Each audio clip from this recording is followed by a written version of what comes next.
So I will share my screen. Good morning or afternoon or evening, depending on where in the world you are, because I know that we're really coming from all around the world, which is pretty, I think, amazing. And we're all here today to celebrate women and non-binary people of African descent in STEM fields. So that's science, technology, engineering, mathematics, and medicine, if you add an extra M. And so we are a partnership of 3 organizations, 500 Women Scientists, Whose Knowledge, and AfroCrowd. And this is part of the Visible Wiki Women initiative, which you will hear more about in a moment.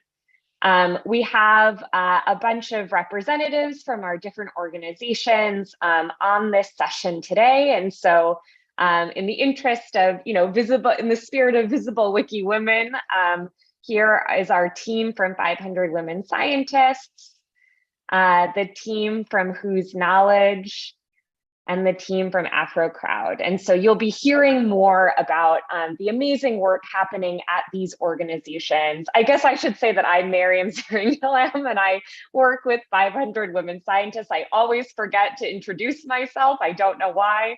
I guess maybe I like some sense of anonymity or humility or something like that. We have a pretty packed agenda to really celebrate to the maximum extent possible. So we'll start first with a kickoff talk, and then we will have an editing demo from the amazing Mariana from Whose Knowledge and Visible Wiki Women. Then we will have, and during our introduction, we're going to have a panel session with representatives from our different organizations. Then we'll have an opportunity, a little break, a pause to share some images that you all have found or collected, or images or selfies. And then we will have hands-on sessions where we'll break you out into breakout rooms to get a little bit deeper, dive deeper into editing, to sharing photos on Wikimedia Commons, perhaps editing Wikipedia and editing Wikidata. And we'll talk about all of that. And then at the end, we will have a little bit of a sort of closing reflections and take a group photo for anybody who is interested in taking a group photo. So now I want to turn it over to my colleague and collaborator, Len, from Whose Knowledge, to do a bit of sort of expectation and table setting before we dive into our session. Hey, hi, everybody. It's so exciting to be here. It is my first time at a Wikipedia edit-a-thon as well. So I am learning as this process goes on. So my name is Yulendri or Len Apasami, and I'm the Communications Associate for the Visible Wiki Women campaign here at Whose Knowledge. And my pronouns are Len, she, they. So making sure this edit-a-thon is a safe and comfortable space for gender diverse, gender queer, non-conforming people, for femmes, for women is really important to us, as we're here to amplify and celebrate the work of people who are often marginalized in mainstream and Western constructs of personhood, of science. So we don't want to replicate that othering process at this edit-a-thon. So a few kind of pointers around that. Let's be mindful of how we address others in the space. Let's avoid gendering a person unless they've stated what their pronouns are or how they would prefer to be addressed. Let's not assume someone's sexuality or other aspects of their identity unless they've vocalized them. And let's also remember we're here with some shared goals and shared ideas. We want to add to the tapestry of feminist memory online through making Afro-descendant, non-binary people and women in STEM more visible on Wikipedia. So I will be co-lead on safety during the edit-a-thon with Sunshine, our campaign coordinator, who will introduce herself later on. If you need to contact me, if you feel uncomfortable in the space, in a breakout room, for example, if you're witness to harassment or are subject to it yourself, please private message me here on Zoom, or you could also drop me a Telegram. My name on Telegram is @Yulendri, and I'll just put that in the chat as well. Otherwise, just to say happy editing, everybody. Thank you so much for setting the table for us. So we'll now go into why we're here. Why, and maybe you can drop in the chat why you were interested in joining this edit-a-thon and celebrating today with us. But from my perspective, when I think about the power of editing something like Wikipedia, of sharing images on Wikimedia Commons, of creating sort of pathways to entry into being on Wikipedia, I think of the story of Marie Curie's Wikipedia page. So Marie Curie, I think, is one of the most famous women scientists in the world. But when she first had a Wikipedia page, she actually shared it with her husband, Pierre Curie. And so you couldn't learn about her accomplishments or contributions without also reading about her husband and her relationship to her husband.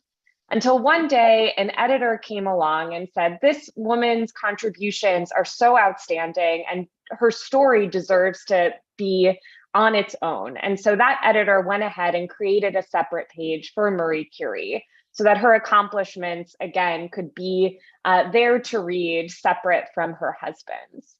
And so I think about, you know, if we had back in the time of decades ago when we were putting the first person on the moon, if we had Wikipedia, we could have learned about the stories of the amazing Black women computers, Mary Jackson, Dorothy Vaughan, and Katherine Johnson, without having had to wait for the novel Hidden Figures and the hit film based on the novel, not a novel, it's a true account, based on the book.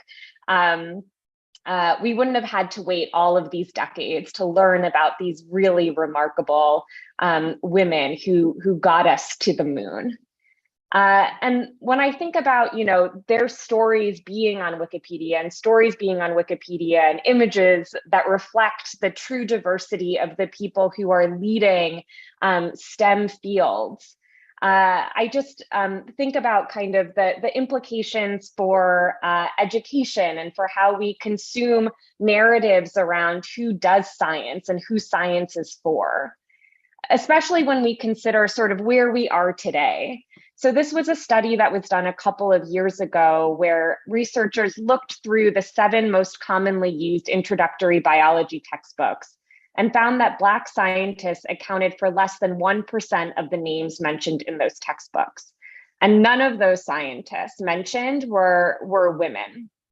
And if textbook citations from Black and African American scientists continue at that same rate, it would take us over 1,000 years, 1,000 years to reflect the general population in the United States. So obviously this is way, way, way underrepresented when we think about sort of the global outside of the US context.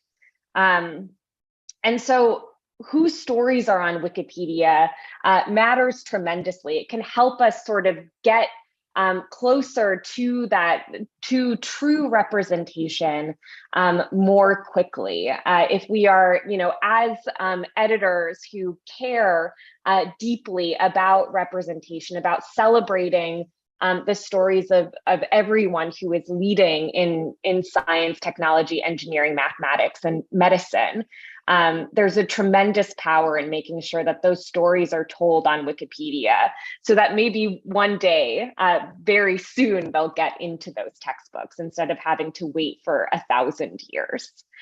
And I think about this, you know, again, in this education context and the work of Heather Hart and Gina Valentine, who host monthly Wikipedia edit-a-thons. where in 6 years, they introduced 1,200 entries for Black artists through these events onto Wikipedia. And what they say is that Wikipedia is on the front lines of art history, and I think in our case of the history of STEM fields. And so that's a little bit of, why to me, I think we're here to celebrate the contributions of women and non-binary scientists of African descent.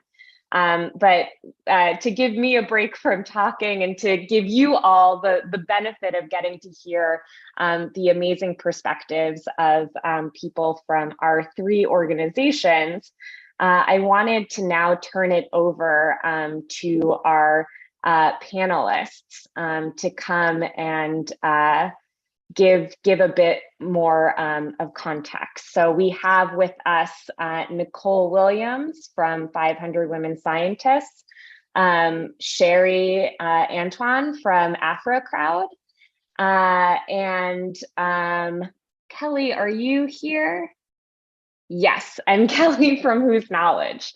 So I will turn it over to you all to talk about sort of why, what we can do here and why it is really important. Sounds good. I can start. Thanks so much, Miriam, for this wonderful opportunity, and also to the Wiki team. So once again, my name is Nicole Williams. I'm the Director of Outreach at 500 Women Scientists. I'm also a marine biologist, very knowledgeable on diversity, equity, inclusion, and justice practices and policies, and I'm so passionate about making sure that Black women are supported and represented in the space. So I wanted to start with just seeing yourself represented in science or having mentors that look like you is so important. I remember growing up, a lot of people saying it doesn't matter, or doesn't matter what color you are, as long as you have a mentor. I'm here to tell you that is so not true. Growing up as a young African-American woman, I always knew I wanted to be a scientist. I would go to countless museums, and I would be that child who would write down tons of notes, always wanted to do more in that space. I participated in so many after school programs, summer programs that taught me about different areas of science. However, what I was lacking was seeing other scientists that look like me. I remember just being very discouraged. You hear about all these white male scientists and their achievements. And it's like, okay, well, I know that women scientists are doing so much, but why weren't we learning about them? I remember trying to find a list of Black women marine scientists, but just coming up short. Fast forward now to job searching as a woman of color. Many jobs have the traditional diversity, equity, inclusion statement, but what does that really mean? How are you going to support me and provide me with the tools necessary to succeed while I'm working? And then looking at who is on the team or who is on the staff is also very telling. If a company says that they care about DEI efforts, but their staff is not diverse at all, then that is a huge red flag. So as the Director of Outreach, I helped to develop strategic partnerships with other organizations that align with our mission, which is to make science open, accessible, and inclusive. And our end goal is always to amplify and highlight women and gender diverse individuals who are underrepresented in STEM. So now I just wanted to highlight a few of our programs that are centered around building community and amplifying women, especially women and non-binary people of African descent, which is, of course, the theme for today's Wiki event. So I'm going to start with Gauge. And Gauge is the world's largest search directory of women and gender diverse individuals in STEM. It's a way for journalists, conference planners, and the media to find and connect with a diverse group of STEM experts. So you can search by ethnicity, location, STEM field, or use our new bulk search function. And the platform has also been translated into 7 different languages. In the past few years, we've done things like Twitter takeovers and Instagram lives with various people on our platform to amplify the amazing work that they're doing.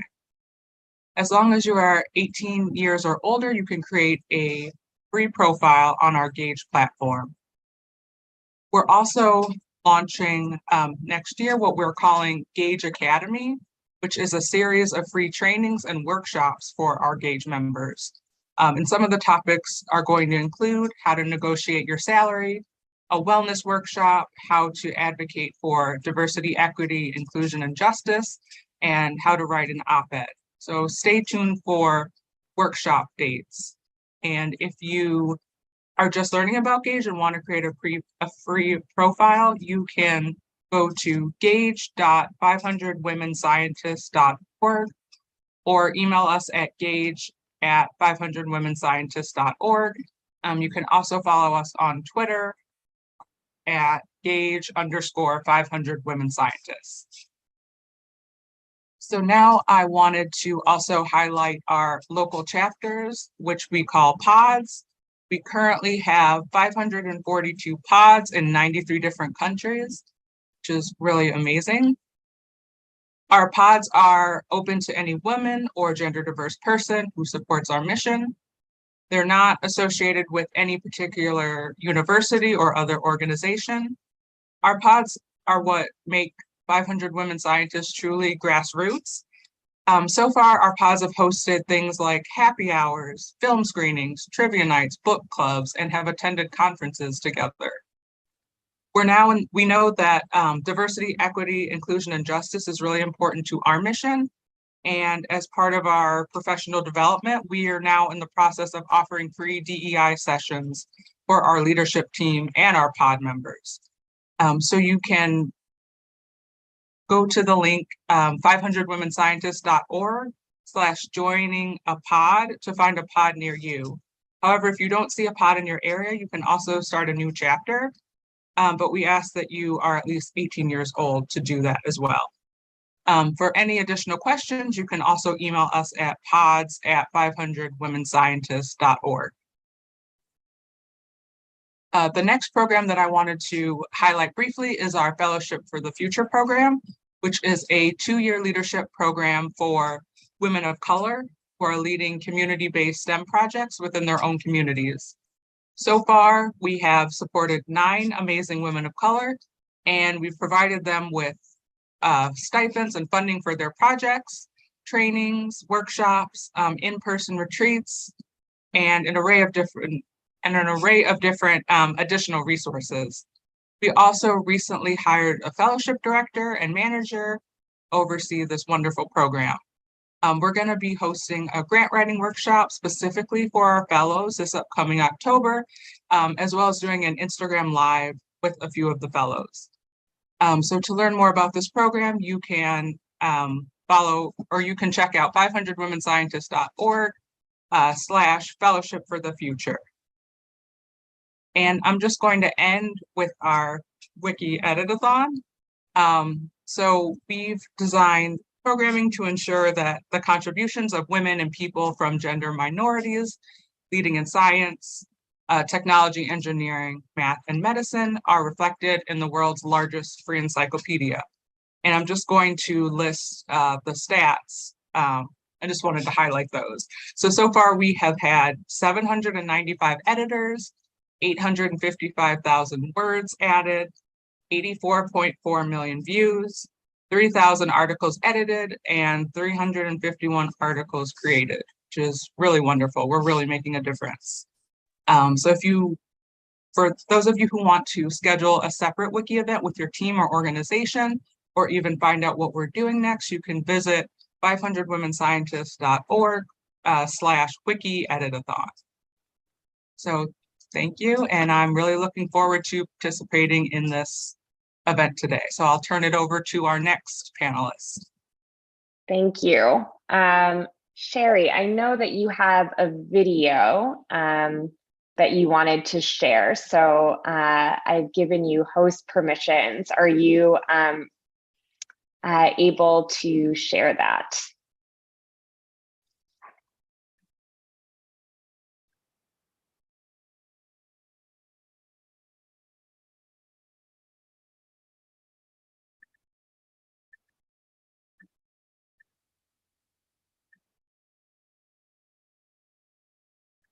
I think Sherry may have dropped off, so maybe Kelly could go and then. Okay, yeah, Kelly, you can take it away and I'll put you on pin. There we go. Whilst I'm speaking, Sherry will be able to queue up the film. Good afternoon, everybody. My name's Kelly Foster. I'm in London, and it's great to be here in community with you all during this workshop.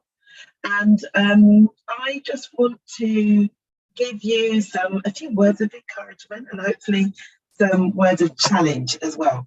Even though we're here in a workshop this afternoon where we're supporting each other and working together, I also want you to think about applying the skills and the knowledge that we hone today as we get our hands dirty, as somebody put in the chat, doing some live editing, not only in this workshop, but also outside of the workshop as well. How can we take these skills and this knowledge that we're practicing and that we're being introduced to today, yes, to our workplaces, but also how might we use it in our spare time? Wikimedia, the Wikimedia platforms and Wikipedia is mostly made up of, almost exclusively actually, made up of volunteers. So it's also about how we choose to spend the time that we have. I do most of my Wikipedia editing at home in a very fluffy leopard print dressing gown. This isn't only a practice for us to do in our places of work, but it's also for us to share in our communities, with our groups, and also for us to do as solitary activities as well. Two other things that I want to mention since I have your attention. Today is the UN's International Day for People of African Descent. It is the second of these commemorative or awareness days. The first one was last year in 2021. And it also marks the 102nd anniversary of the Declaration of the Rights of the Negro Peoples of the World, which was a declaration by an organization called the Universal Negro Improvement Association when they met in New York in 1920. So the UN's International Day for People of African Descent marks the anniversary of that very important declaration by what was at the time, and is still the largest international organization for people of African descent. So why is that so important today? As Mariam pointed out to us a little bit earlier, looking at that research article, it will take over 1,000 years to address this knowledge gap, as it's often identified, of citations by women scientists of African descent. For if we were working on it, it will take over 100 years to bridge that gap. What I want for us to think about is not only of this omission, obfuscation, and absence of the knowledge produced by women of African descent, not only to think about that as a gap, but also to think about that as a debt, and a debt that has been 600 years in the making. So yes, we are making our contribution to addressing that debt in the 2 hours that we spend here together today. But also I want you to take this as both permission and inspiration to be thinking about ways in which we can continue to address that debt in our day-to-day lives, whether it be on editing Wikipedia, on editing Wikidata, on editing Wikimedia Commons, but also in the work that you might do as researchers, also in the work that you might do as educators, and also in the work that you might do just as humans out in the world. Thank you very much for listening to my short challenge, and I'm really looking forward to spending this time with you this afternoon. Thank you so much. Sherry, were you able to get the sharing up and running? Hi, everybody. How are you doing this morning? And I am going to be talking to you like this today because you know what? Sometimes what they say, Murphy's Law, the thing that can go wrong may indeed go wrong. And that's a very nice way to put it. I want to show you some of the things I'm dealing with today. Hello there. How are you? So now you understand why my avatar will be doing most of the talking today. All right, so let's get back over here. Now I am the director of AfroCrowd, a group that was started in 2015 to address some of the things that you guys have been talking about already today. It was started by a great Wikipedian and lawyer and a Haitian blogger named Alice Backer. I joined her about 4 months after she got started. And ever since then, we've been holding some kind of wiki event somewhere in the world, starting first in New York, in Brooklyn, actually in the Brooklyn Library. If you ever get to New York and you want to check out one of the great libraries of New York, go to Brooklyn Public Library. And that's where we started. A few months later, we moved on to the Schomburg, which is a famous library in New York. And from there, we continued to spread throughout the country. Then eventually we went to Ghana and other parts of Africa. And finally, we started having events in different parts of the world through fantastic people like Kelly and others in the form of wiki edit-a-thons and different creative ways of editing Wikipedia, then wiki data, and of course, in the mix of all of that, Wikimedia Commons. So as you can see, it takes just one awesome, and I'm gonna put in woman with a great idea to plant a seed in your corner of the world, whatever it may be, whatever form. You know, we're all coming from our different parts of our galaxy with our different ideas, our different expressions, and our fantastically diverse points of view. And regardless of if you see a problem, all of us have seen that there is an issue. Like Kelly was just saying, it's like a debt that needs to be paid, right? I was actually at the UN, being in New York, I was at the UN for a few of the events they've been doing for around this theme of Afrodescendants. And oh, go ahead, sorry, someone's had something? And one of them, for example, was Remember Slavery. We were there for that. And it's great to see that more people and more institutions are seeing the importance of this. But I think what's really fantastic is that we come together now in a time where we can do something about it, probably in the most hands-on way, one of the most hands-on ways in history. All of us here are sitting somewhere in the world. I see Sunshine, I see Natasha, I see Mara, I see Angelique, I see Nicole. It's so great to meet you, Nicole, and Miriam. And we're all coming from our disparate places into this little vortex here where somehow we are sharing space. And something that AfroCrowd really, really wants to do is create space. Facilitate space where items like this can be touched on in a productive way. Ideas and information can be shared. And of course, our centrifugal force is people of African descent, wherever we may be, right? And we happen to have been founded by a Haitian woman. I am also Caribbean. I'm from the Commonwealth of Dominica originally and raised in the United States. I'm an immigrant. And you know, they're different. I'm left-handed. There are different ways that we are all, you know, our own kind of person. I'm going to show a quick video from some of our earlier days. You'll see some of the places that we've come from, trying to attack this this gap of knowledge as it's around people of African descent. And for us, of course, being two women, and I am the director of now the executive director after several years, of how of where we're coming from. So you'll take a look in this quick video that I hopefully will be able to share to you. So here it comes.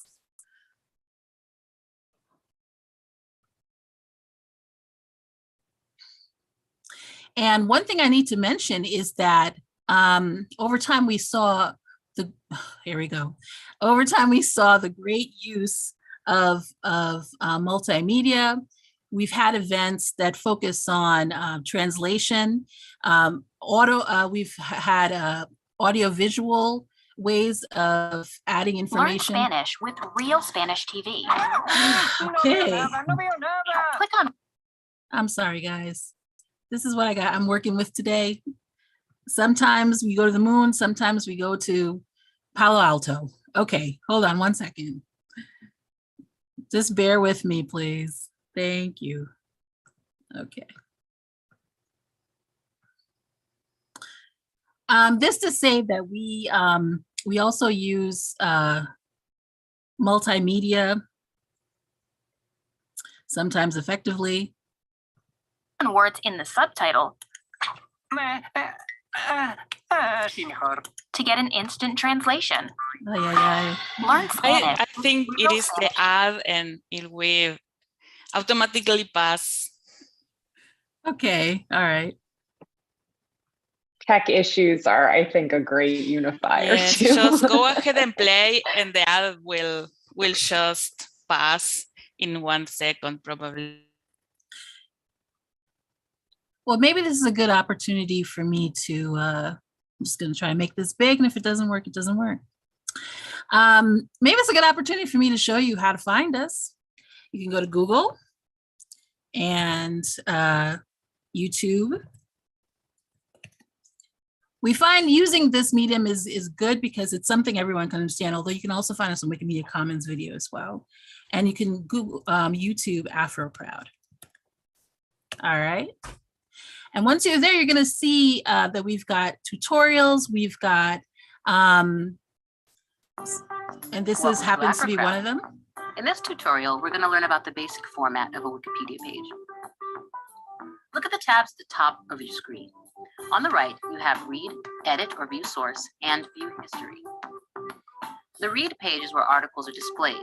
Most of us are familiar with this page. This is where you land when you're casually researching facts about your favorite performing artist, history. In this tutorial, we're going to learn about the basic format of a Wikipedia page. All right, so that's one of our offerings. I'm going to try one more time to see if we can get to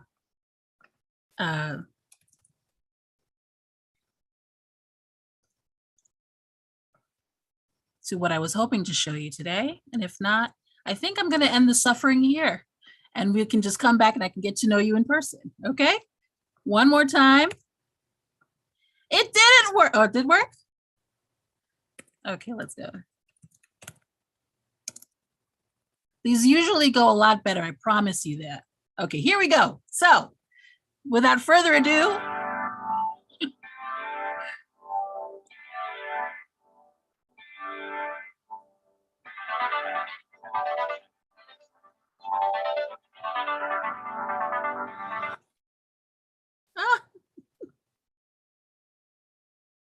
you can go to places like the Creative Commons search beta. This enables the right settings for commercial.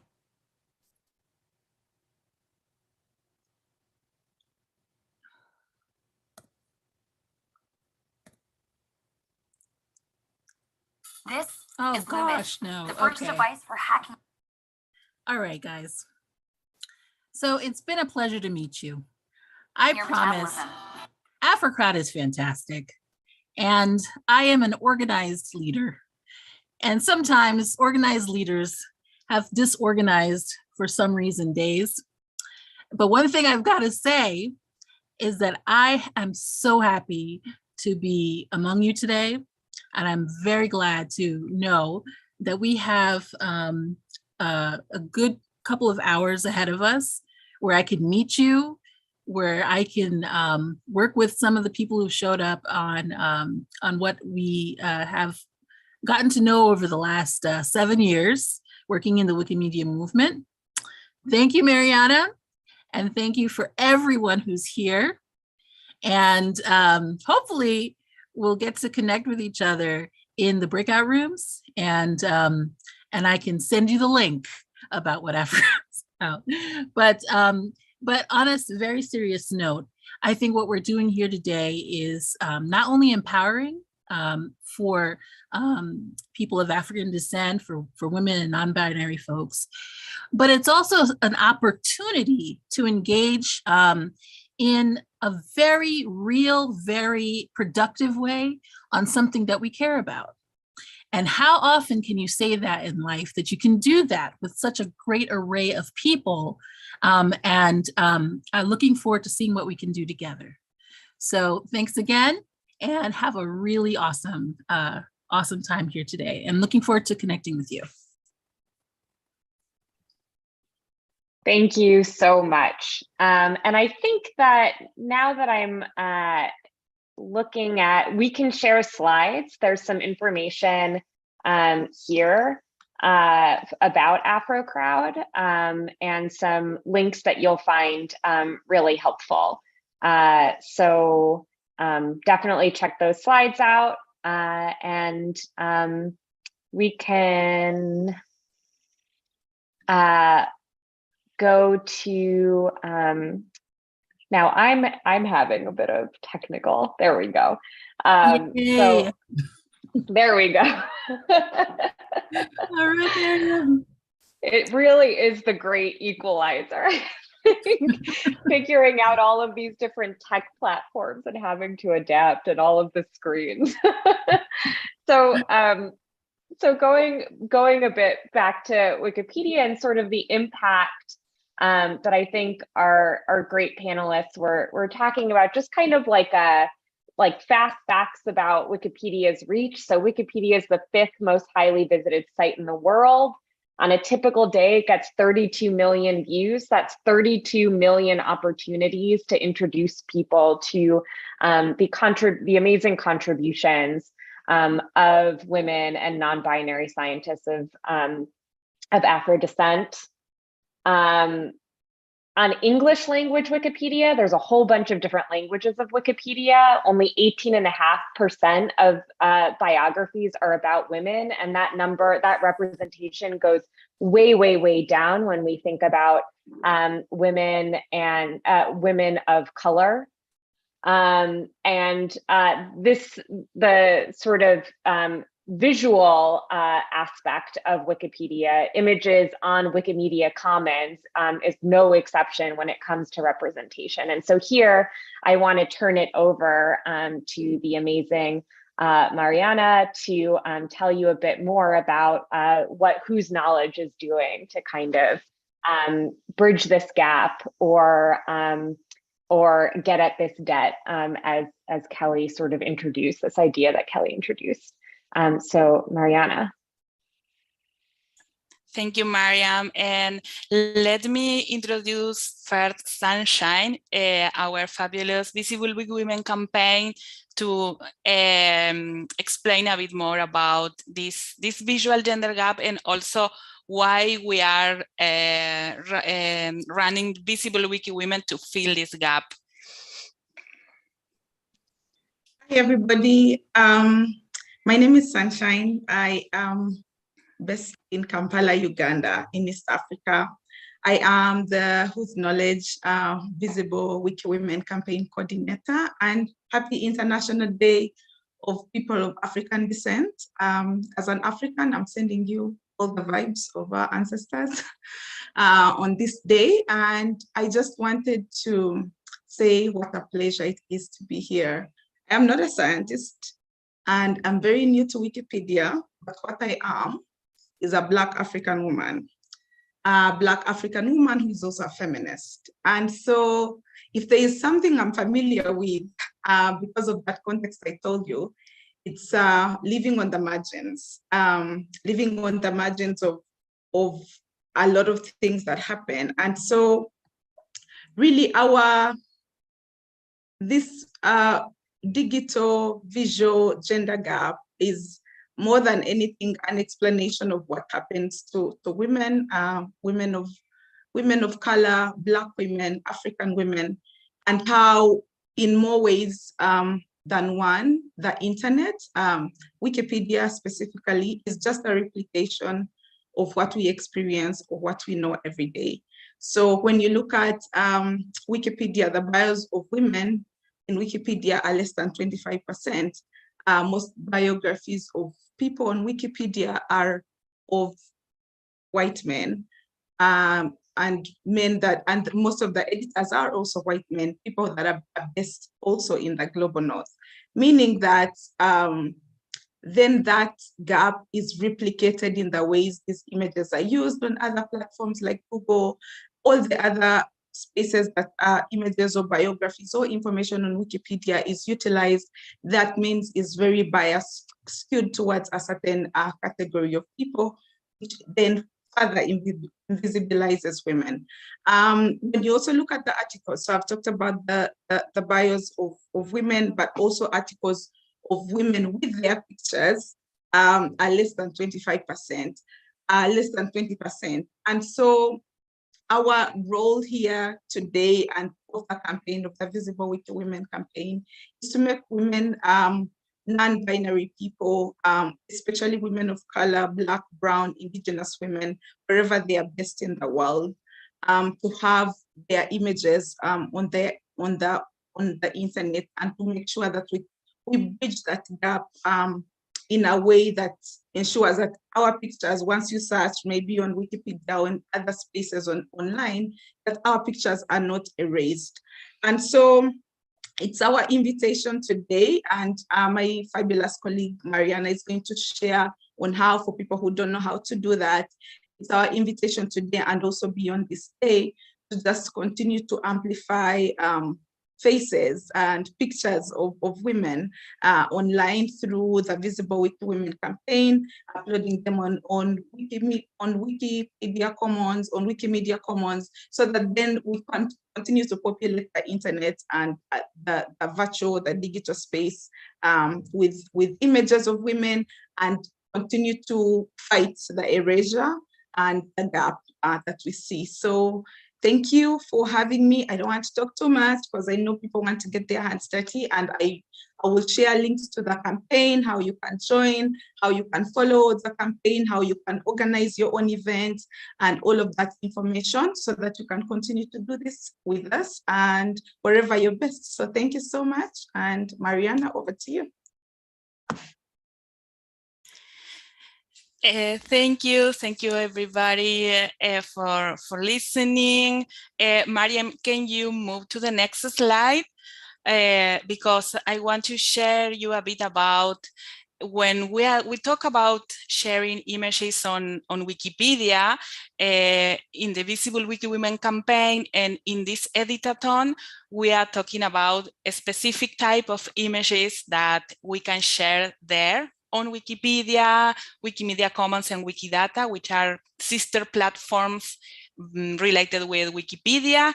And a bit later, I will explain more about all different platforms. But before of that, and before sharing a brief demo on how you can edit images and data, let me just explain what type of images we are sharing today for illustrating women of color biographies, or for making their images available for future biographies and for archiving their images. First, we only can share images in specific situations. Photographs that taken by yourself, that images that you are the author of, or for instance, a selfie or a photo you took of a friend made by yourself, which means that you have the copyright, you have the right to share the image under a free license, under a Creative Commons license that is the kind of images that Wikimedia Commons host and make available for everybody. Also, you can share images made available by other people that publish images online in other platforms using the same type of license, the same type of Creative Commons license. And we can go deeper on this later, but just let me clarify that you cannot just select the first image you get from Google Images. For instance, you need to check that the image is under an open license and you have the permission from the author to share that image. And also, there are some images that are so old from the 19th century, from the earlier 20th century that are in the public domain. Probably those images were digitized by museums or archives or libraries or families and personal archives and shared online, but are so old that are in the public domain. So this is the type of images in related with copyright you can share. And that's the kind of images we are looking for in the Visible Wiki Women campaign to share on Wikipedia. So before going more in depth to the process of edit and upload images, I will invite Sunshine to share with you a brief playful activity related with images. So we can start sharing a little bit and not just listening a presentation. Okay. Go ahead. All right. So we are going to take selfies because, well, we are celebrating women scientists of African descent. And what better way to do that than to take some pictures? So we have created a platform on Padlet that I'm going to share the link in the chat.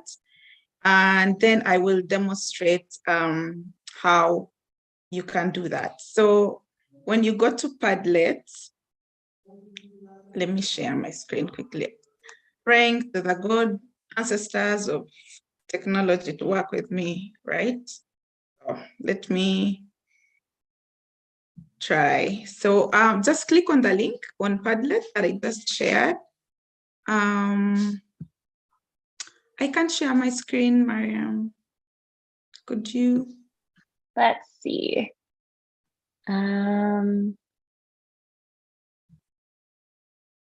Okay. That's strange that you can't share it. Okay, now I can. Oh, you can. Right. Great. Great. So, so just everyone go to the link. I should bring you to this beautiful page where we welcome you to the Wiki-thon and saying Happy International Day for People of African Descent. Now, just go to the link. If you can see my screen, you should be able to see the pink little dot on the right. When you click on it, you will get something like this, and then just click on the camera option. Make sure you've given your browser permission to access your camera, and then just take a picture of yourself. Put your name below, maybe how you're feeling, so that then we can get to know each other. So we'll take 5 minutes, and this will also be our break. Hopefully by the end of 5 minutes, we'll have as many pictures, as many faces of you on the board. And then at 5 o'clock, well, 5 o'clock East Africa time, and then 10 a.m. Eastern time. What is the other time zone?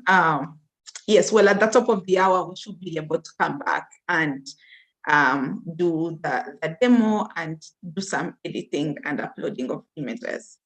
Is that understood? Is everyone able to access the link? Yeah. I don't know why my camera is taking forever to load. Maybe because my browser is overloaded, but you should be able to see it on your end. And if you're not, just let us know in the chat and we'll help. Okay. Thank you. All right. I can't wait to see all your pictures. Pause, and take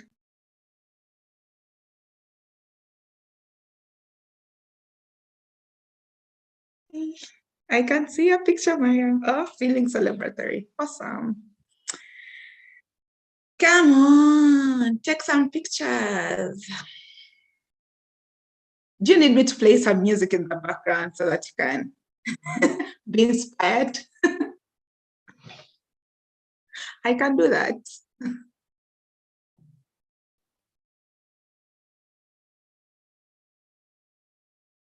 Yay! Hey, Natasha.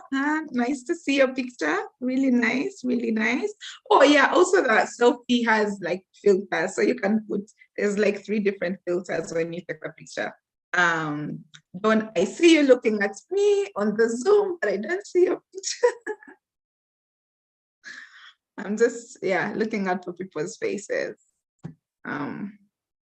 You do have to hit publish, which I didn't realize, which is why there's Yes, a delay for you me. do have to hit publish, so that yeah, that part. Oh, nice to see your picture, Mariana. More pictures, more pictures. We have 3 minutes. Yay, thank you for sharing. You didn't put your name, but still. Hey, Francesca, I see you. Anushka, if I murder your names, please. Sorry, it's the accent, not me. Yay, this is cool. This is really nice. Our love computer does not have a camera, but we have Patty and Rachel. Thank you, Patty and Rachel. Hola, yay, Angelique, nice to see you. Oh, hi, Dr. Ngozi, PhD Nigerian. Oh, amazing. Nice to see you. Thank you for joining.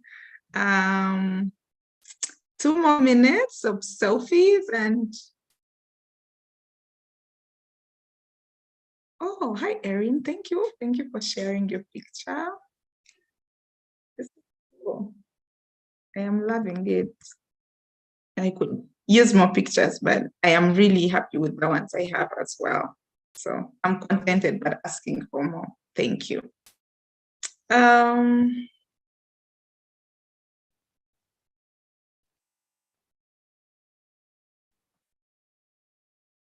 Here, music in the background, it's not me, it's my neighbor.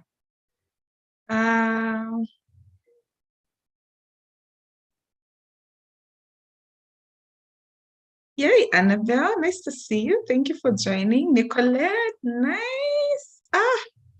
1 more minute before Mariana chases me to do more serious things like editing and uploading images to Wikimedia Commons.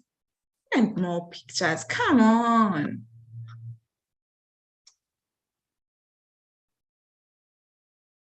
Okay, I see 1 more picture.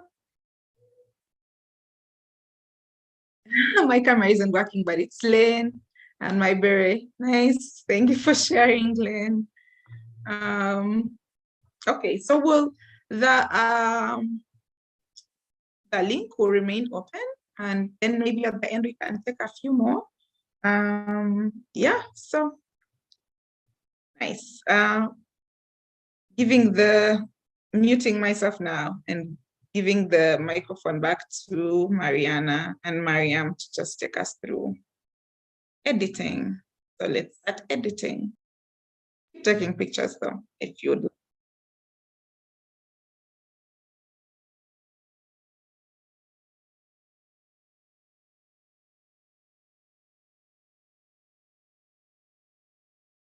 Okay, I've unmuted myself. All right, so that was so much fun, and it's amazing to keep seeing photos populating. Really, really awesome. So Mariana, do you want to take this next section as we get into the actual editing part of this session? Yes, I will do that. So I will let me share with you what are the different ways in which you can contribute, making women, non-binary people from the Afrodescent and from Africa and Afrodescent diaspora? There are different ways you can contribute.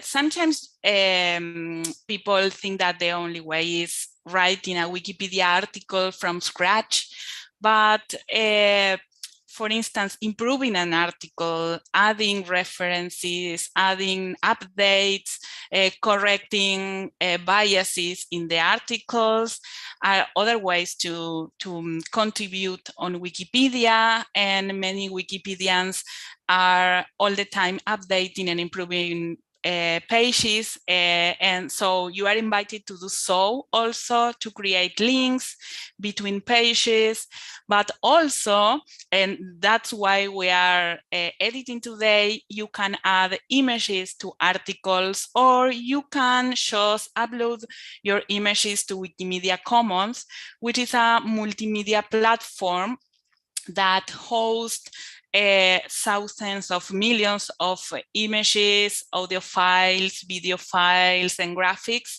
that are available under a open access license to everybody for using on Wikipedia and beyond. And also you can create items for a huge linked database called Wikidata. And that way you can link articles, images, and different pieces of information about women in science, Afrodescent women, in a very interesting way. And I will show you how to do that. You can also translate pages or add multilingual information to Wikidata, to Wikimedia Commons. So if you are multilingual, if you know if you can write or speak other languages than English, that's also an option. But let's focus on Wikimedia Commons and Wikidata. So please, next slide, Mariam. Thank you. So I will show you how to upload an image to Wikimedia Commons through the Visible Wiki Women campaign. And then once you have the photo of that woman or the person, you can link that photo with database entry about the person, or eventually create that database item or entry in this huge open database called Wikidata, which is very interesting, and I will show how to use it in a minute. So I will share my screen now to show you how to do this. Okay.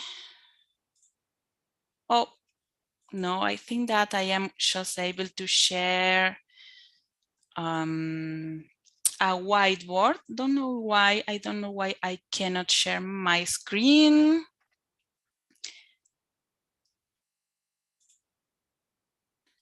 Okay, this is a whiteboard. Funny. Let me try again.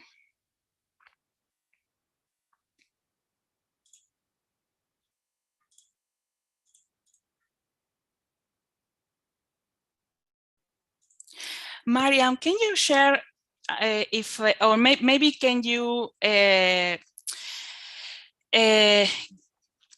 give me the permissions again, so maybe I can check again if I can share my screen instead only the whiteboard. Yeah. Okay.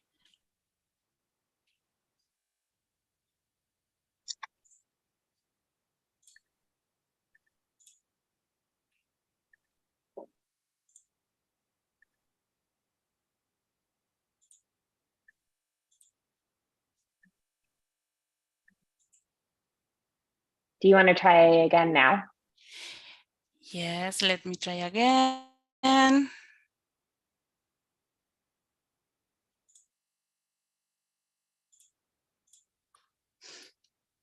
No, only the whiteboard. Don't know why.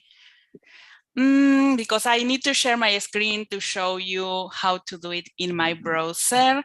So let me do this. Let me try to go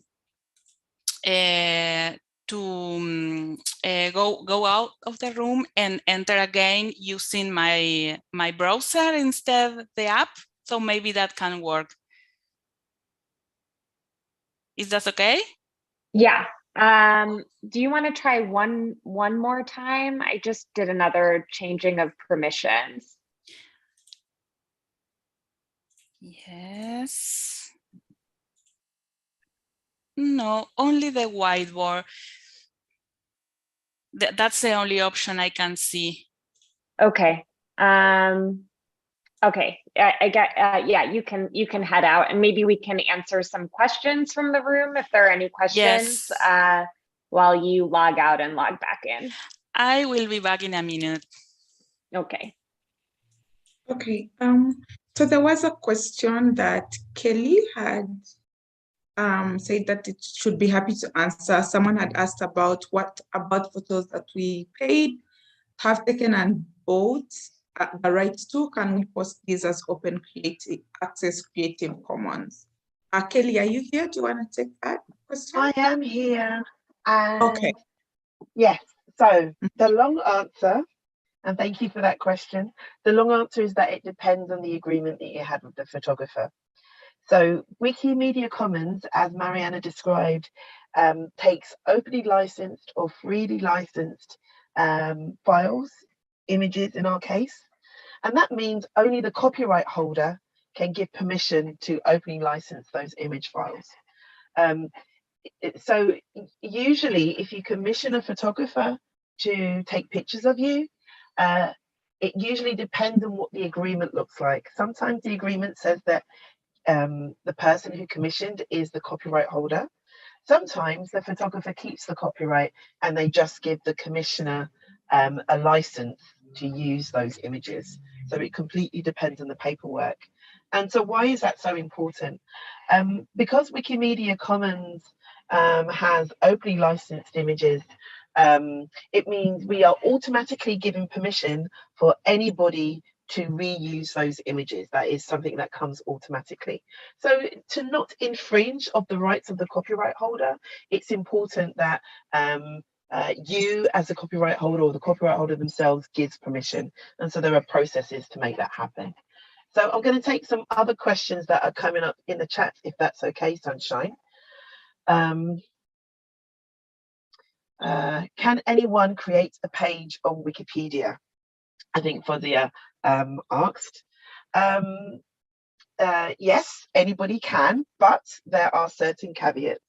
So to edit Wikipedia, anybody can edit Wikipedia. You don't need to be logged in.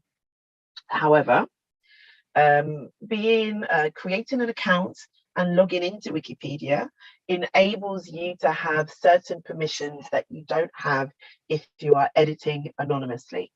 So one of those things is that it allows you to create a Wikipedia page after your account has been live for, I think, 10 days and after you've done 5 edits. So once that has happened, anybody can create a page. If you haven't had an account live for 10 days and if you haven't done 5 edits, you can still create a page. It's just that it goes through a process of oversight that can take a little bit longer. So Patricia in the chat is asking, if we share pictures we have taken of other people, do you need their permission to share it? And what permission needs to be written? And Patricia has asked an excellent ethical question. So as opposed to the other question, which was about the law and was about recognizing people's intellectual property rights and copyrights, Patricia has asked a question that is about the ethics of whether we can share somebody's image without their permission. I think there are some guidelines that Visible Wiki Women has around this, which Sunshine or Len, please do feel free to share those in the chat. Personally, how I like to operate if I do take somebody's picture is I let them know that I am uploading it to Wikimedia Commons, and these are the ways in which it can be used. So for me, it's very important that I have their permission, and they at least have knowledge that I'm uploading that image. Where this comes into play, and where I think is a great opportunity to be addressing this debt about how women scientists are represented on Wikipedia, is if you go to conferences and you have your phone with you, or another thing that Black Lunch Table, which is the other example that Mariam used in her presentation, they set up photo booths at conferences or other events in order to take pictures of people. Those are excellent ways in which we can then address this deficit of images of women on Wikipedia. But I know, Sunshine, there are some plans to do a photo booth at some events coming up, so why don't you tell us about that? Yeah, so we actually are working with a collaborative feminist photographer to do to take pictures of African women in the digital rights space at the Forum for Internet Freedom in Africa, which will be happening next month. And so the way we are doing this is we are speaking with her to collaborate and then donate those images under the Creative Commons license to the Visible Wiki Women campaign. So that's how we are going to go about it. And obviously, because this is a skill and this is someone that this is their work, would contribute to the resourcing of them coming to the conference and ensuring that we pay women for their labor, but also in recruiting, saying that this is the gap, this is the issue, would really like if you would contribute the photographs that you take at this event to this campaign that is about ensuring that more women are visible online. So yeah, I think, like Kelly said, it definitely depends on the kind of agreement you make with a person, and if they then give you the rights to the photographs, then you're able to share them. Otherwise, they will be removed if you don't have the rights to share the images.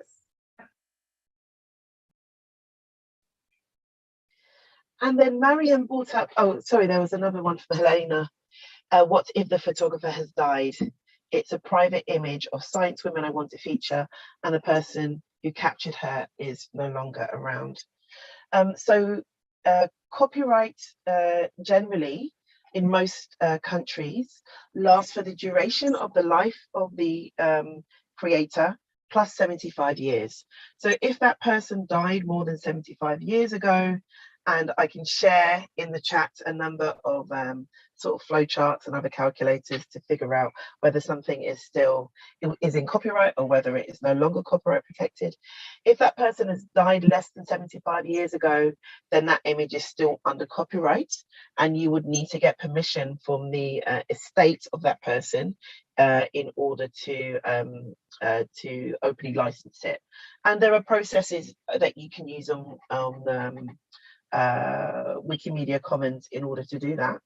And what some people have decided to do is they have a lot of photos, and they've decided to donate that collection of photos, that entire collection of photos, to Wikimedia Commons. So say you have a department, and that department hosted a conference every year, for example, during the 1970s. Or perhaps you published the magazine and the publisher retained the copyright for those images published in the magazine. They can sometimes decide to donate all of those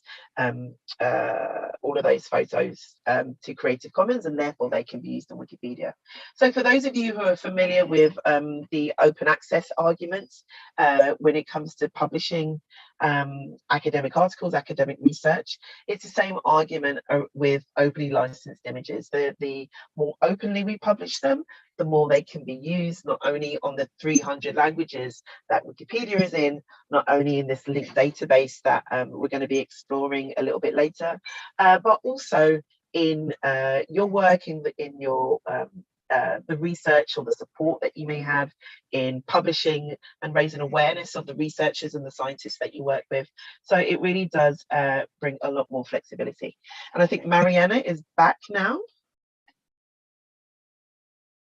Yes, and I'm back. I think that I can share the screen now. Can you see it? That's great. So how we can start uploading images, and sorry for the break. So Mariana, you can start, yes? oh, maybe this is a problem on my side. Can people see the screen? No. No? Just It just I says, started screen sharing. So maybe double tap. I don't know. Yeah, I see the same. yeah. It says that you Okay. started screen sharing, double click to enter full screen mode.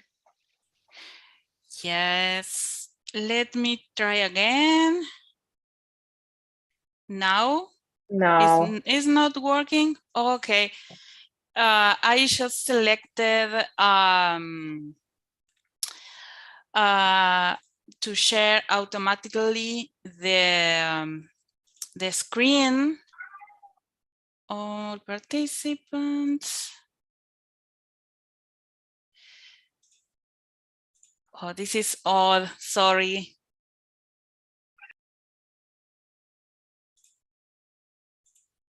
Never happened to me before, sorry guys. It's okay.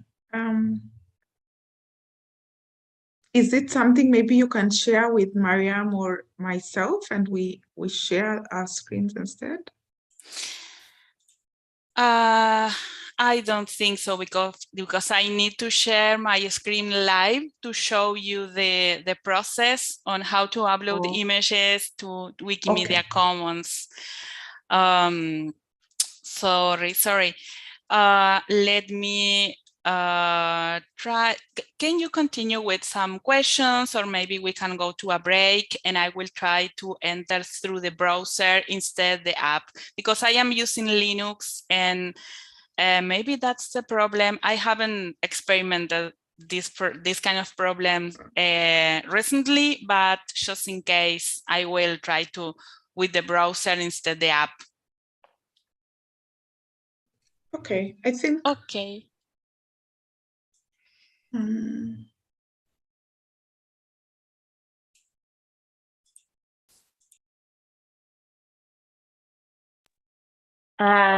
So I guess we can keep taking questions, or if anybody wants to go for a break, they can also do that. Apologies for these technical issues.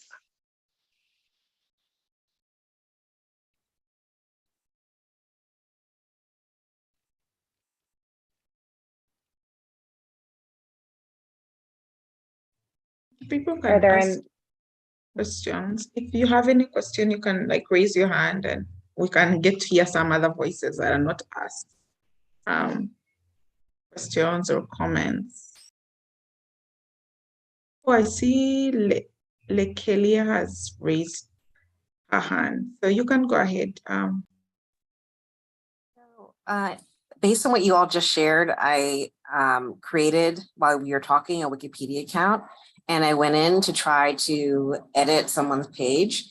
And when I did that, I basically get gobbledygook that looks like HTML. And can we just talk about like a really basic, like if you want to edit something, you do this, click on this button, because right now it looks like I need to know how to code to do this.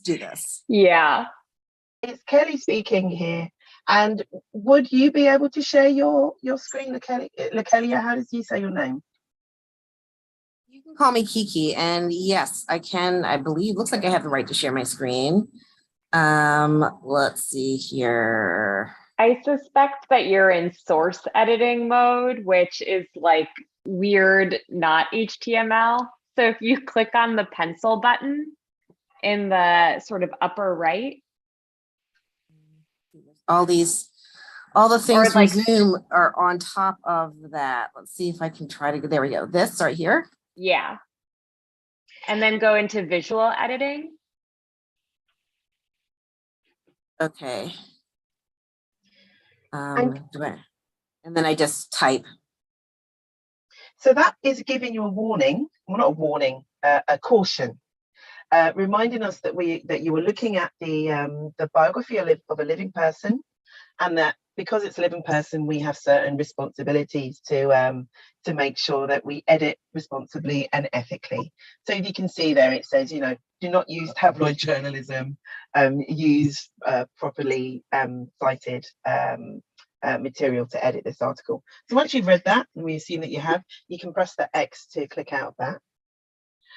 And before Mariam takes you through all of this, I just want to point something out very quickly, and something that is about practice since we're together doing this. This is a technique that people call Wiki-dojo, which works really well in environments like this where we're doing it remotely, where you have one person share their screen and then the other person talks them through the changes and the edits that they may want to make. So Mariam, over to you. So, oh, it seems like Mariana's back. But still, I think we have the same problem. And yes, I have the same problem. So I don't know if maybe Kelly, how do you feel about sharing your screen, and maybe I can comment while you are trying to upload an image? I can do that, but just to finish off Kiki's question.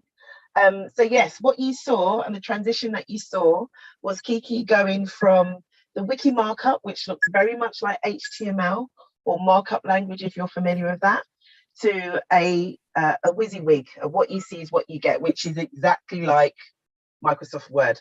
So if you can type in Microsoft Word, you can edit Wikipedia. And all of the shortcuts are the same too. So like if you do Control B, it bolds things, and you can play around with formatting. So Mariana, yes, I'm happy to share my screen if I can bring my browser up. Bear with me a second. And if you stick in the chat, I said that, now my browser's not playing ball. If you stick in the chat, what page you want me to go to, I'm happy to do that.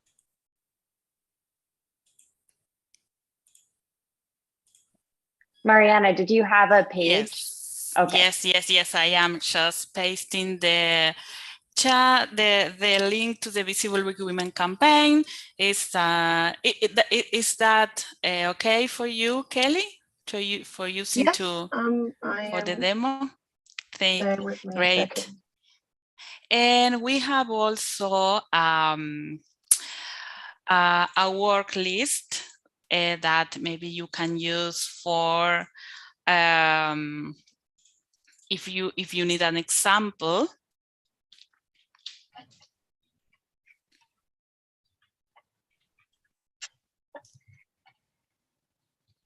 And so you can look there if you want. And the example I was about to show you is Shumbusile Bofela from South Africa. So you can use that example, Kelly, or if you have other image, or if you have your image, that's also good for the example. Well, I don't have an image, so why don't you tell me which one you want to use? Is it on this page? Yes. Let me share you the image I was about to use. It is an image that I found on Facebook, and technically it's an image that we couldn't use because it hasn't a Creative Commons license, but we can ask to the to Kumbusile, to the person portrait, because it's a selfie. Once we upload the image, we can send out an email to Kumbusile, and we can ask her, we can ask Kumbusile if she is okay with release this image under a Creative Commons license. So the only thing you should do, Kelly, is to upload that image, which is a selfie, and once you upload your image, you can add a template, a kind of message to Wikimedia Commons admins, so that way they know we are looking for permission after post upload the image. That's clear, more or less? Talk me through all of it, Mariana. So I've just downloaded her image. Okay, perfect. I will do that. So you can see there our Visible with Women campaign, and that's the space in which we are uploading images and sharing images of women. So you can start there. You can log in to Wikimedia Commons or create an account if you don't have one yet. And once you log in, you can start uploading. Just clicking on upload, and think on this as an archive, as a big archive. It's not like in social media when you can share your own images under your own identity. You are using an account, but you are sharing images that can be used everywhere. So you can start doing that, selecting a media file to share. So if you have the image in your computer, or even in your mobile, if you are using the mobile app. So we have there the image we want to upload. And once you can also add multiple images if you have more than one. And you can, once you have the images you want, you can click on continue. And in case you are uploading your selfie or a photo that you took, you can select the first option, and that's the easier way. This file is my own work. When you own the copyright, the way is very easy. The next steps are super easy. But let's make it a bit more complicated, because many of the women that we have in our work list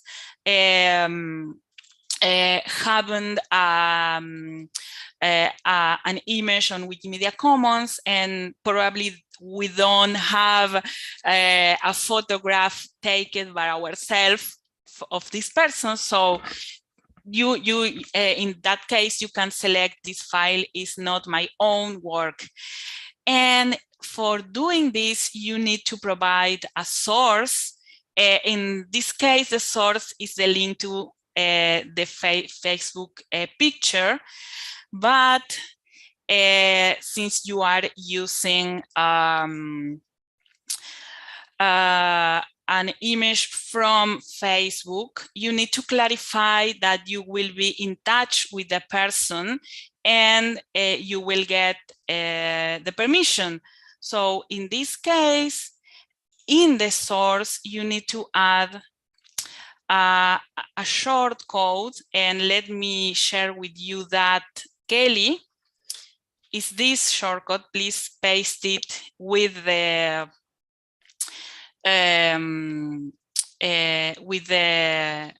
source. So that way, you will let Wikimedia Commons admins that that soon a letter from the author of the image will arrive to giving the permissions and to share the image with Creative Commons. So once and also you can add the author. In this case is the same portrait person because it's a selfie, and that's it. You can continue with the next step. At the bottom of the page you can click next. So Mariana, which licensing option would you like me to select? You can select, I think that you can just leave the Creative Commons license by default and share alike, yes, attribution share alike, and then when you will be in touch with the author, you will let them know that that's the license they should to select in the letter. So that's you can just click on next, and here you have the opportunity to introduce more data about the photo. And that's very important because visibility is not only about the photo, but also about the identity, about who is the person, to provide a description. So let me put it in the chat for you, Kelly, the data I have. I got the data from Gauge, so and from some links provided on Gauge. So Kumbusile is a South African microbiologist, a plant pathology lecturer and researcher, so you can add that to the descriptions. And also if in the original source there is more info that you want to share, you can also add that.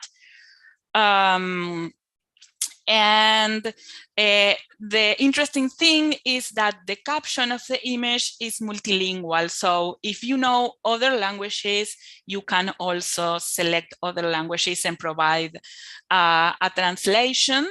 And also you can do that after the upload, and other editors can do so. So that way we are making women visible and in a multilingual way also. The description is, it could be the same or similar to the caption.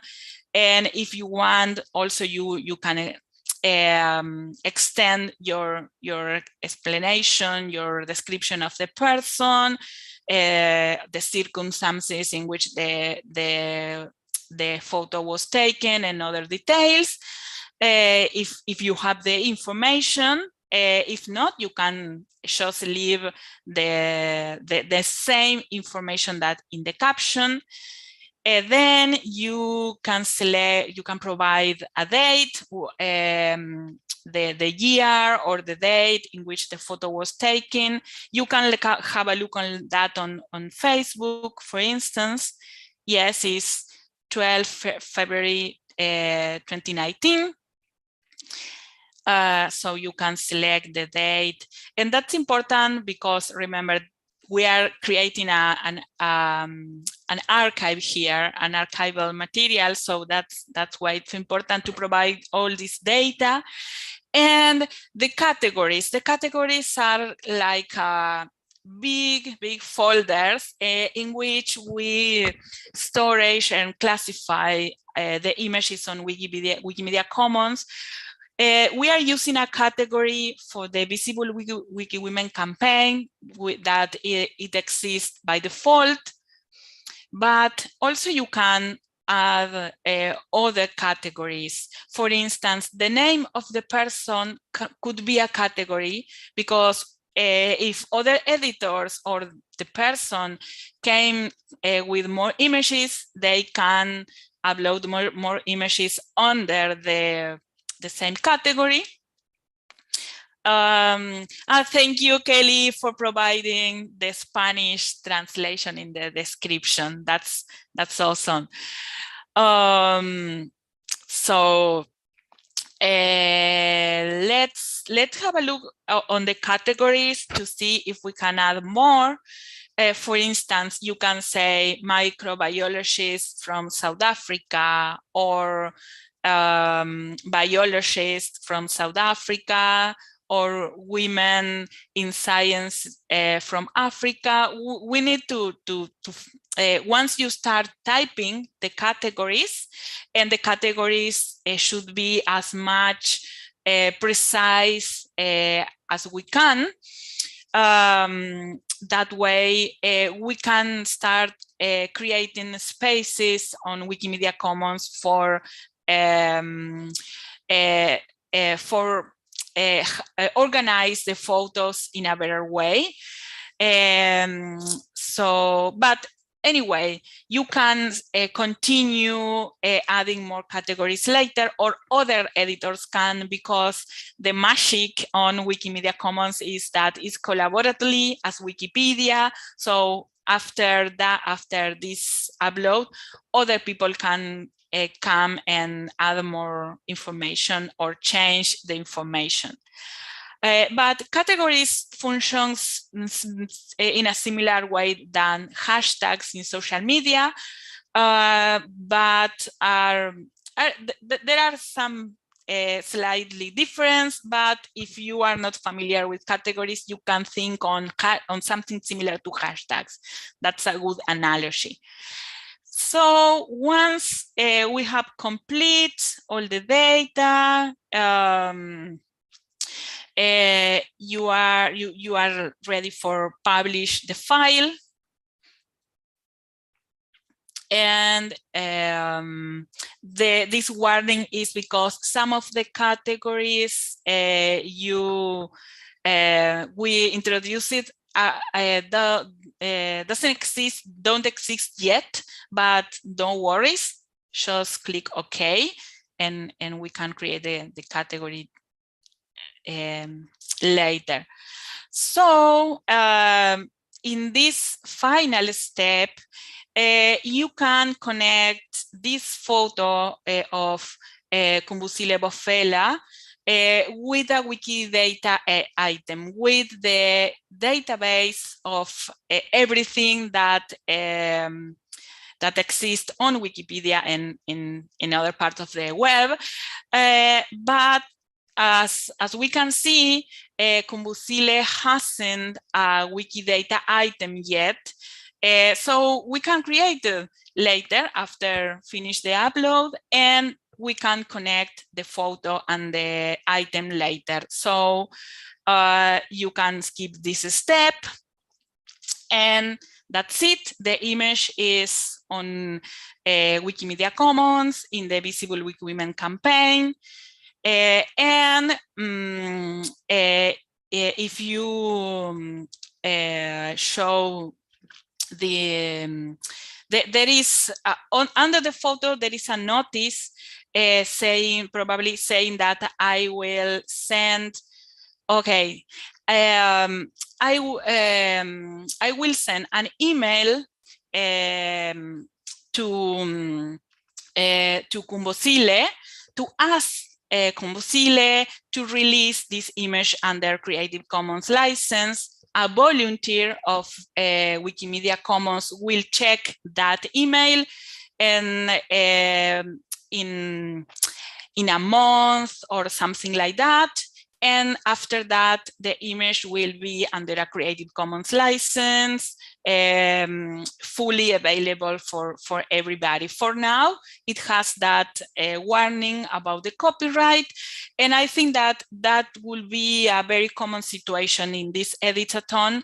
So in the slides, I have left you some resources and examples on how to proceed with this when you need to ask for permissions.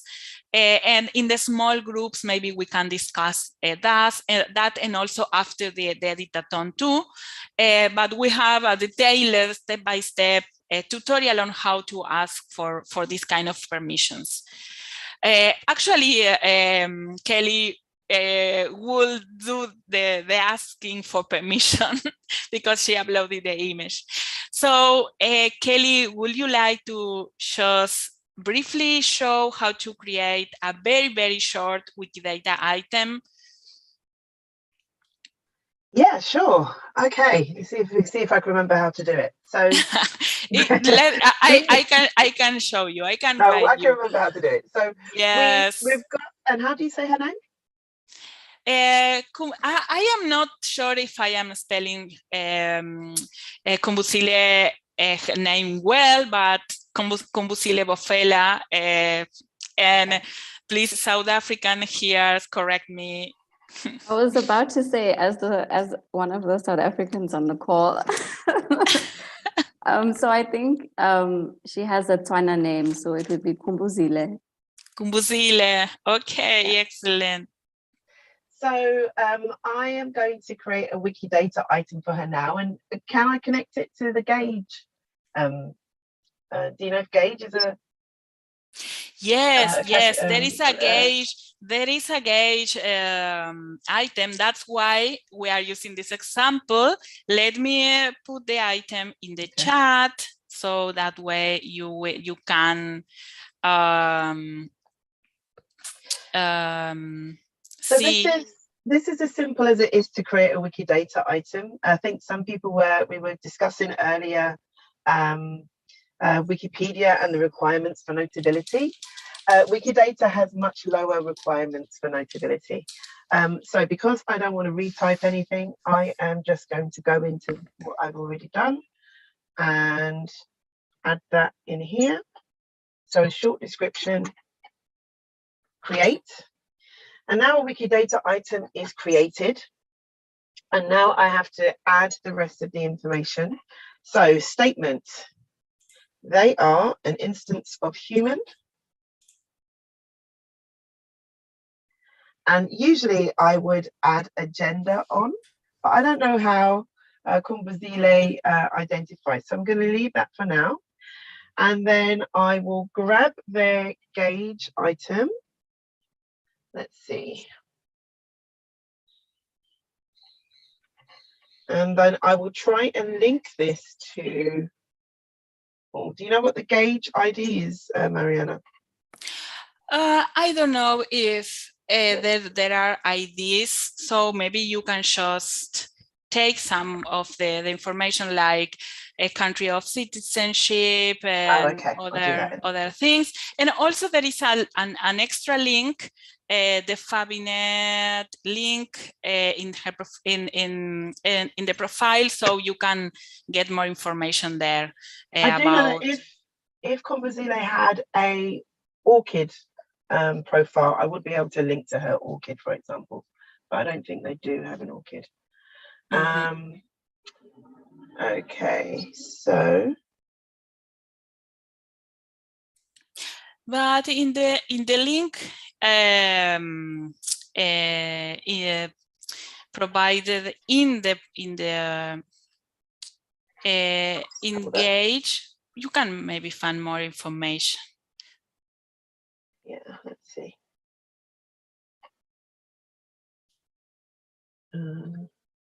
So I know the country of citizenship, usually. Occupation.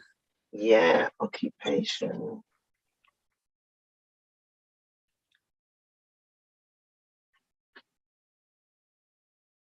And then there should be a area of field of work. That's the one I want. Mm-hmm. Let's see, field of work. Let's see if they have plant scientist or plant pathologist. Okay. There you go, botanist. Okay. And maybe where basic studies. Exactly. Okay, So, oops. Educated at University of Pretoria. Publish. You don't necessarily need the details. Dun, dun, dun, dun, dun.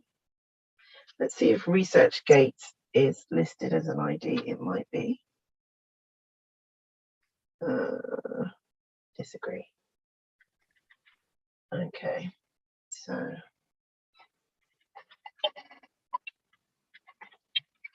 we'll get to judge my bad typing skills. Right, so we've linked it to one external ID, which is ResearchGate, or that could also be an ORCID ID, which I know Wikidata has. So do you think that's enough for now? Oh, I'm forgetting one thing, her image. Oh, yes, because we have an image. Yeah. And also, I think that you can even add Google Scholar also.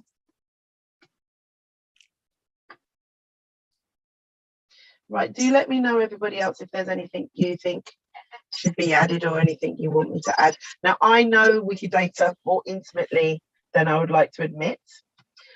So I know lots of these categories, but as you can see, it's quite intuitive and it pulls things up quite quickly. So here we can see she has a Google Scholar profile as well. So let's see. Google Scholar author ID. And let's see whether that works. Does that work? No, that does not work. Maybe let me put the whole. I'll put the whole thing in. Just remove everything before. Yes, before the after user. That yes, I think that the code is after user. Okay. No. Let's see.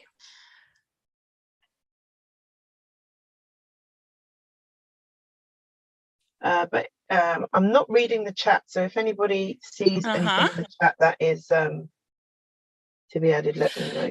There is an excellent question from Anushka about what happens if after all this work she does not want this particular photo publicly available. It's an excellent question. We can just remove the image, adding a tag in the image, which is a notification to admins on Wikimedia Commons to delete the image because the person doesn't want to share that particular image of self, of their self. Is something that is easily to do, and my recommendation is to select images carefully, or even you can contact the person in the first place and then upload the image, or select an image that is part of a professional profile or portfolio, and never select an image that it is, you know, a vacations photo or a very informal or familiar photo. Especially from of living people, because here the idea of this kind of visibility is to provide professional visibility as a scientist and not to expose the private life of people. So I selected this picture particularly because it was shared by her in her Facebook as part of a Women in Science campaign, in a way of affirmation of her work and identity. So that's why I suppose that this photo is pretty is something that she wants to share publicly, but that is an assumption that we cannot do about everything we find on social media. So I think that is the more safe way to do this is, for instance, to use photos from LinkedIn or from ResearchGate or from professional or academic websites, and then ask for permissions, for instance, to the university or to the institution. That's another option too. But as I said before, if the person doesn't want the image on Wikimedia Commons, we can ask to remove the image.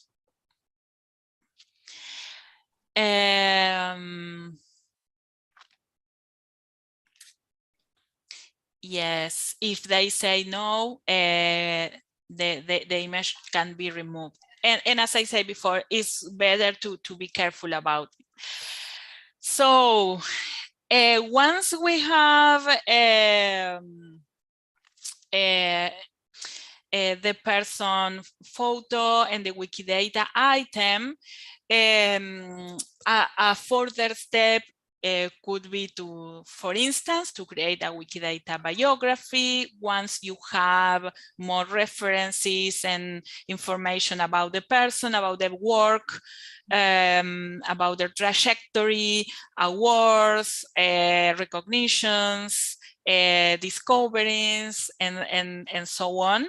And meanwhile, why it's important to create a Wikidata item? Because Wikidata is a huge database in which every single item is linked with other items. So, and everything exists on, or potentially could exist on Wikidata, not only persons, not only people. For instance, there are universities, or there are papers, or there are fields of research. So you can link the person with all those different things, and after that, you can do queries to Wikidata to get, for instance, a list of women or African women in science working in microbiology on the University of Pretoria, for instance.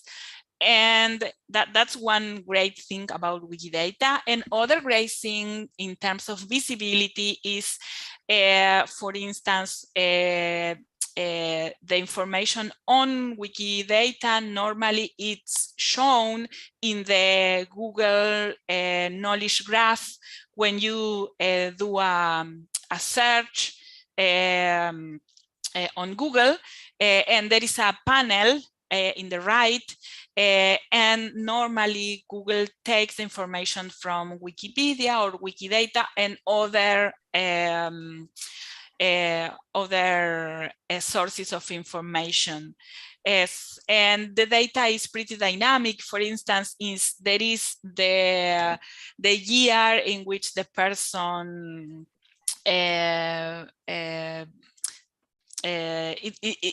if you have the birthday of the person, or other data that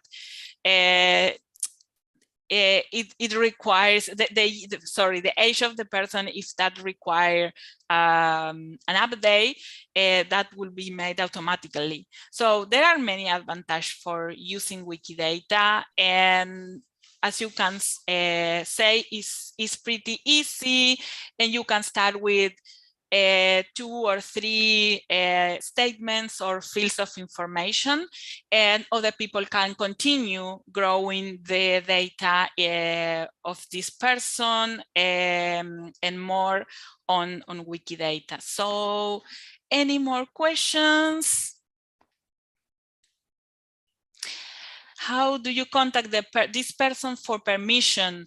Yes, you can contact the person on social media or through email.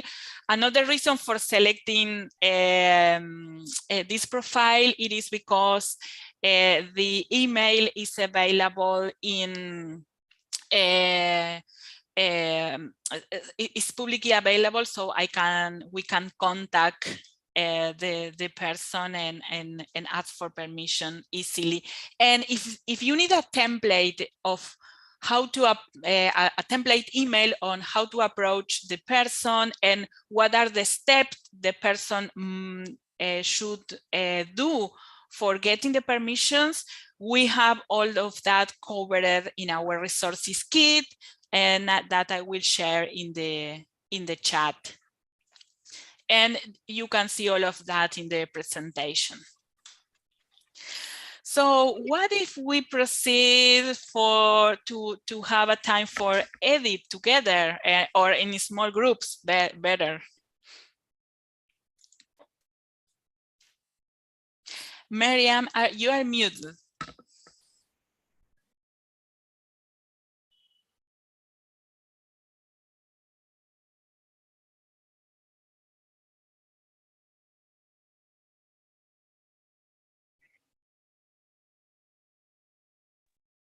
We can't hear you, Mariam.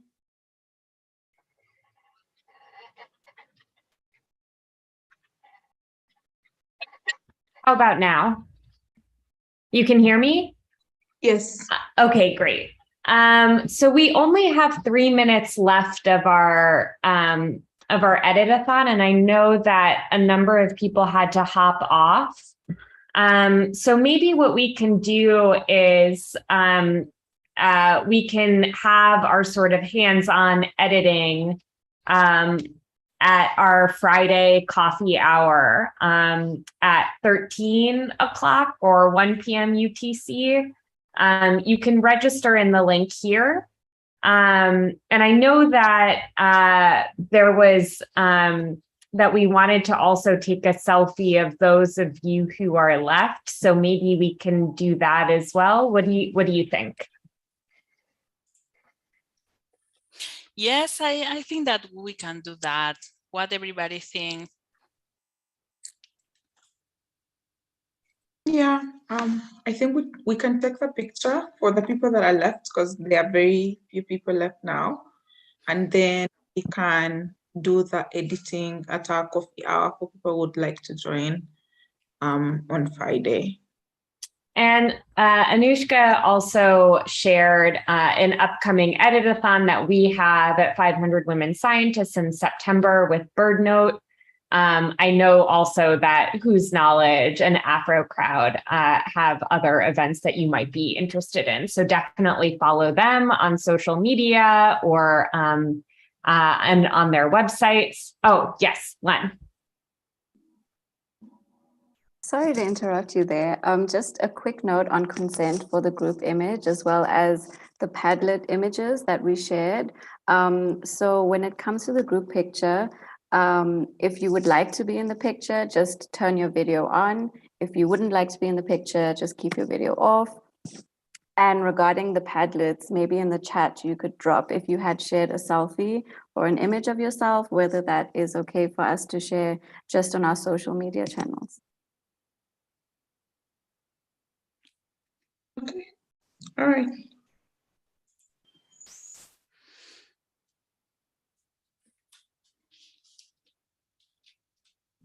And if you don't turn your cameras on, then we can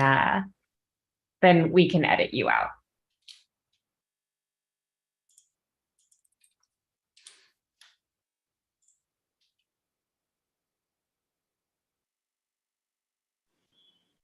Tell us when you're going to take the screenshot, Len, so that we can smile and put our best side.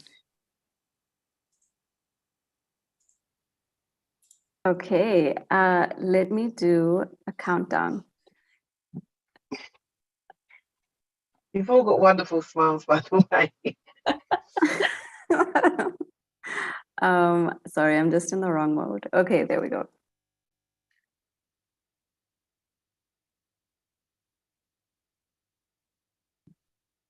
Okay, we got it. We got it. Great. I love the cheesy smiles going on here. I will also stop our live stream. And I'm looking forward to editing more on Friday. I don't know if there were any closing words from any of our partners, but thank you all for celebrating with us. Yeah, this was fantastic. Great stuff. Thank you, everybody, for coming, and see you on Friday if you have time for a coffee hour to edit together.